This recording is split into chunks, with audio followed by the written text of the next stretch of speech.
Welcome to Tidbit Talkin. Here's some ideas about boatloads of entertainment media. Some serious, others not so much. Generally only spoilers for whatever's currently featured, and a bit of vague references to other things in a shared universe. Now, with all of that out of the way, here we go.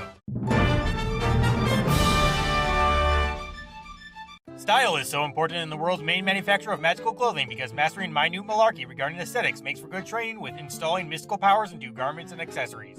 After all, even the tiniest screw-up might result in somebody not winding up fireproof, but rather banished to hell or whatever instead. Doppels must have originally been created to serve as advanced mannequins, though those nifty supernatural outfits could be made with utter perfection. Nakedness-stopping devices can't truly be tested unless they go through the same things real folks wearing them do, like simple movement, for example, and any potential oversight could very well lead to accidental space-time obliterating or what have you, with such world-altering junk involved. So yeah, necessary. Daily Richest Guy must procure his 1 per 24-hour prizes by spending every night scavenging for crap people who went through the Draftlands drop in these not particularly mean streets.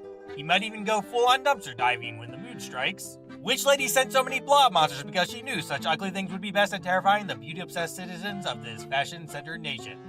I feel torture devices ain't so pretty either. Grip shots are favored by this kingdom's inhabitants over their hooky or claw-filled counterparts because they are much better for collecting ingredients used in fabulousness fabrication. Those kids partaking in that somewhat serious atypical fourth-wall-breaking conversation probably possess potential to fill an occupation much more common in this universe: fortune-telling. The delightful action commentary must be performed by these omnipresent rescue fairies. On that note, just about every not glowing ball version magical pixie in this franchise must all be employed by Hytopia's royal family and gets paid in them-sized clothing. The reality-bending ensemble capital of the world would be an optimum place for supernatural beings to shop. Enemies are able to instinctively know when sometimes lifeless heroes are controlled copies because the powerful souls possessed by ludicrously well-dressed people are too grandiose not to sense. That second Henox must be the supervisor who shows up to scold his failing employee. Cranky Couture Cursor chose these three monsters in particular because they are the ones her absurdly brilliant mind thought of the cutest outfits for. The lady figured out how to fashion these color-coded defense-having carpets and bow cloaks after first encounter hoopla with those Triforce heroes. Prismatis is the literal core of all these shenanigans. Every other shade spell's strength stems from its partially rainbow spirit, even after the thing's relatively quick demise came about. So it's kinda like tie-dyed necromancy in the end.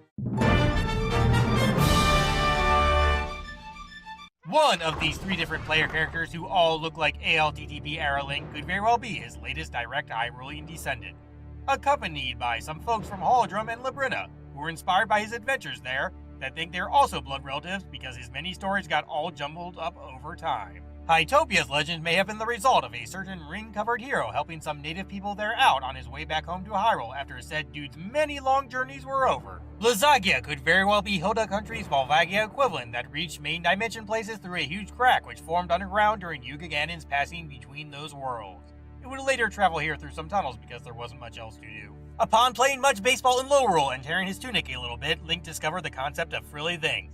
And coupling this with him seeing those good friends oh so enthusiastically supporting each other while enjoying said game, he would later go on to invent cheerleading shortly after introducing that first sport to Hyrule.